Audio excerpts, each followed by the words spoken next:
Where your treasure is, there will your heart be also. God has given us unlimited treasures in His Word. Every time we open it, we can discover a new treasure or admire an old one. What will we find today? Here's Carla Early with Treasure Hunt in the Word.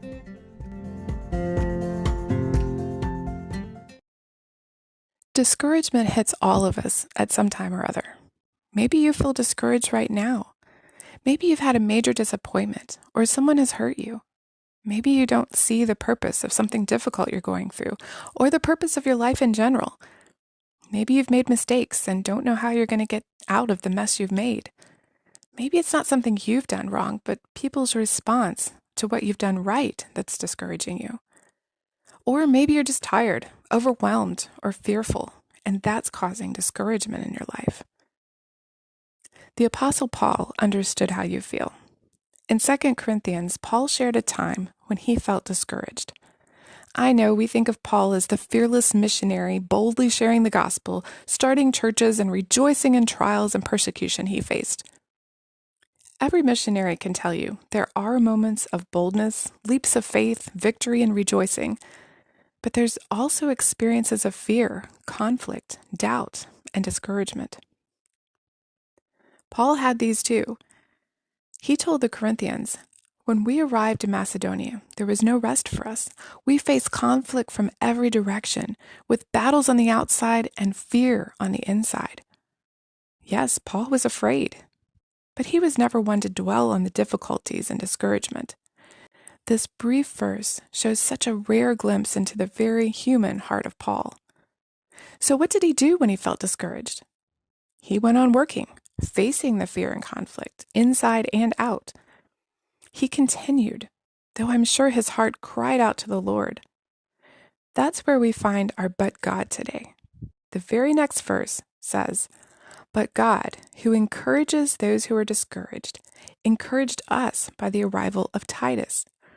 His presence was a joy, but so was the news he brought of the encouragement he received from you. When he told us how much you long to see me and how sorry you are for what happened and how loyal you are to me, I was filled with joy."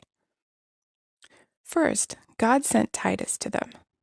Sometimes the presence of a friend makes all the difference.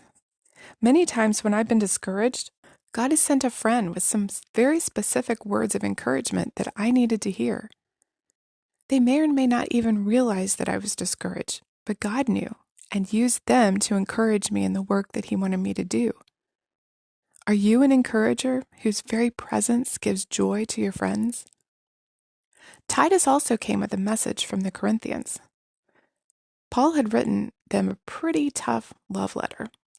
The news Titus brought filled Paul with joy because the Corinthians had not only received the letter's admonitions with a humble spirit, but they had repented and changed their ways to make things right. I'm sure that was a major relief to Paul. Writing one of those letters is hard, but waiting for a response is worse. What a wonderful message for Titus to relate. Messages of encouragement from the Lord can come in various forms. I've received encouraging messages from friends like Paul did here, but God also sends encouragement from His Word. Have you ever read a devotional, done a Bible study, or heard a podcast that centered on a verse or message that God knew you needed to hear that day? How about a sermon? I've been so discouraged, I didn't want to go to church, but I went anyway and found the sermon was personalized for me. It's so amazing when that happens, but we shouldn't be amazed, should we? Our God is our encourager. Today, I encourage you. If you're discouraged, keep going. Don't give up. Keep opening your Bible, keep going to church, keep working for the Lord, and be on the lookout for the Lord's encouragement. You can contact us at treasurehuntintheword@gmail.com. We'd love to hear the treasures God has given you through His Word. You can listen to other episodes at our website, which you can find in the description below. Thanks for listening, and remember, where your treasure is, there will your heart be also.